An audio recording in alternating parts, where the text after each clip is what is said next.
Через астинское пиво или молоко обращаться к Всевышнему — часто задаваемый вопрос. Наиболее ближайший источник и проводник к духовному тонкому миру, к Всевышнему — это прежде всего сам человек, его духовная сущность.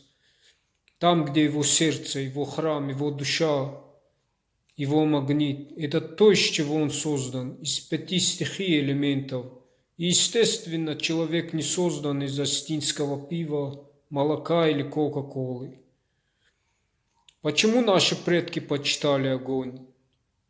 Главный культ наших традиций и обычаев. Потому что они знали, что огонь вездесущ, и сам человек создан из огня, искры, и имеет огненную сущность. И ученым не надо было открывать психическую энергию, заново создавать колесо. Мы это и так знали, это естествознание.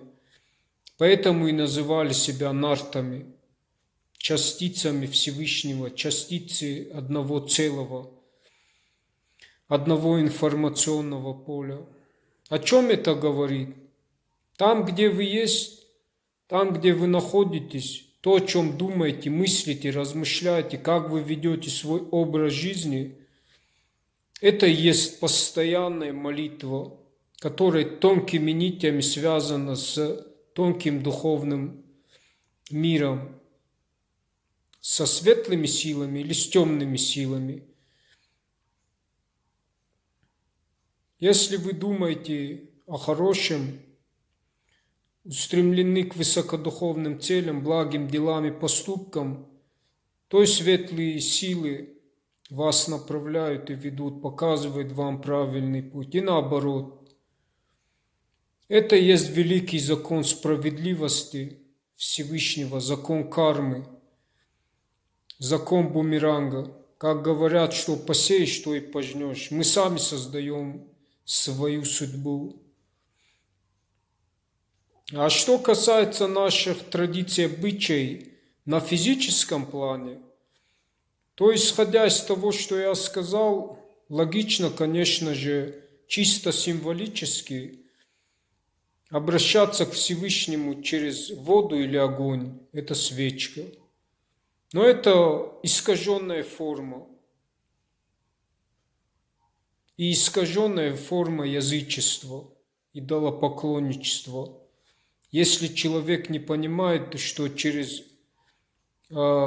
эти символические объекты он не видит вездесущую психическую энергию, огонь, как проводник. Пора запомнить нашим старшим и младшим, что любой спиртной напиток, поставленный на стол, и массу продуктов, которые заканчиваются чревоугодием, никакого отношения к нашим традициям и обычаям в корне не имеют. Этого не надо ни Всевышнему, ни тому, к чему вы обращены. Это есть противодействие духовному развитию человека. Во-вторых, вы оскверняете, очерняете имени Всевышнего и произносите его зря. Все равно, что в церковь или в мечеть зайти с водкой и обращаться через него к Всевышнему, просить у него чего-либо. Еще хуже, когда старшие говорят младшим, чтобы они им подлили водки, налили водку,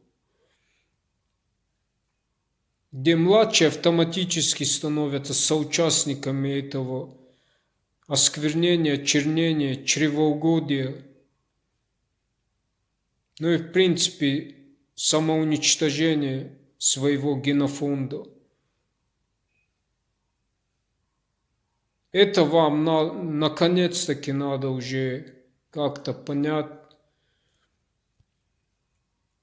Когда у нас произносят в молитве «Фетбелезе незайнах цаубахеза», то есть «Убереги нас от болезни, от несчастья», вы никогда не задумывались, что может наоборот к нам какие-то болезни или несчастья должны прийти, испытания, чтобы мы в руках не держали это эти спиртные напитки. Никогда вы не задумывались об этом?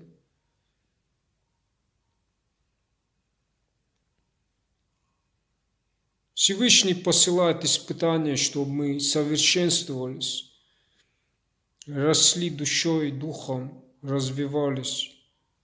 Но попрошайничества у нас никогда не было и в корне не должно быть.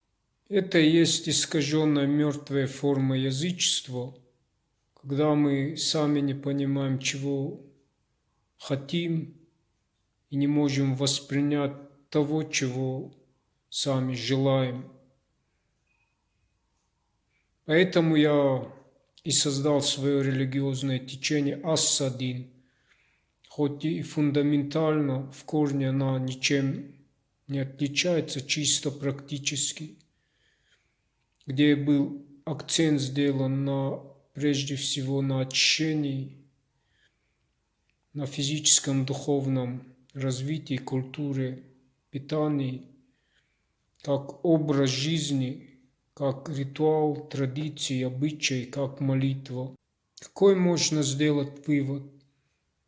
Если своей духовной сущностью мы не устремлены к высокодуховным целям, то заученные мертвые слова, как робот, обращенный к Всевышнему, нам ничего не дадут в жизни. А это действует?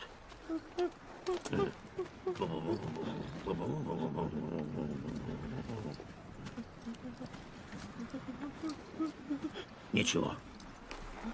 Может, я не так это делаю?